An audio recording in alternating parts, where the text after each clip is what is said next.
ആരേലും കാണൂടാ ഈ തോർത്തിട്ട് കരയടാ.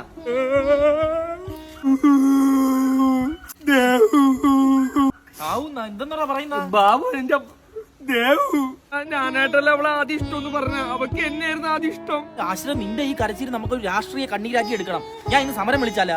ഇനി നാട്ടുകാരെ ഫുള്ള് നീ അറിയിക്കി. എന്ത് ഫ്രീക്കായിരുന്ന ഞാൻ ഫസ്റ്റ് ഇയർ സെക്കൻഡ് ഇയർ ഒക്കെ. ഞാൻ അപ്പഴേ പറഞ്ഞു ജൂനിയർ പിള്ളേരെ നോക്കണ്ട, ജൂനിയർ പിള്ളേരെ നോക്കണ്ടെന്ന്. ഈ വാശിക്ക് അവളെ കൂട്ടുകാരെ മലയാളിയാ. ആ വാട്ടെ ബോളിവുഡ് ഐഡിയ. എന്തൊട്ട് തേങ്ങയാടാ നീ പറയുന്നേ? അല്ലല്ലോ അത് പറ്റില്ല. അത് കൂടെ നടന്ന സമയത്ത് ഞാൻ അവളുടെ കൂട്ടുകാരെ നോക്കി അവിടെയും പോയി അക്കൗണ്ട് എടുത്തല്ലേ? എല്ലാ കിട്ടിയാലും പോയി കയറ്റിക്കോണം. നീ കരയുന്ന ആരാടുത്ത് പാർട്ടി ഗ്രൂപ്പിലിട്ട്. എനിക്കിങ്ങനെ പോലെ രാഷ്ട്രീയക്കാരന്മാരൊന്നും നമ്മുടെ ടീമിൽ പറ്റൂല. എന്റെ രാഷ്ട്രീയ ഭാവി എനിക്ക് നോക്കണ്ടേ? നിന്റെ രാഷ്ട്രീയ ഭാവി നീ നോക്കുന്നത് എന്റെ നിക്കറ് കീറിയിരിക്കുന്നതിന്റെ ഇടയിൽ തച്ചട്ടാണാടാ. ഞാനൊരു സത്യം പറയട്ടാ, പറയൂ. ഈ ഇലക്ഷന് ഇവന് ഞാൻ വോട്ടിട്ടില്ല, ഞാൻ മാറ്റിയ കുത്തിയാ. ഞാനും മാറ്റിയ കുത്തിയേ. ഫ്രണ്ട്സ്, അവളെ കണ്ണുണ്ടല്ലോ അത്തങ്ങിയ പോലെയായിരുന്നു. ചിരിയുണ്ടല്ലോ സാധാ ചിരി.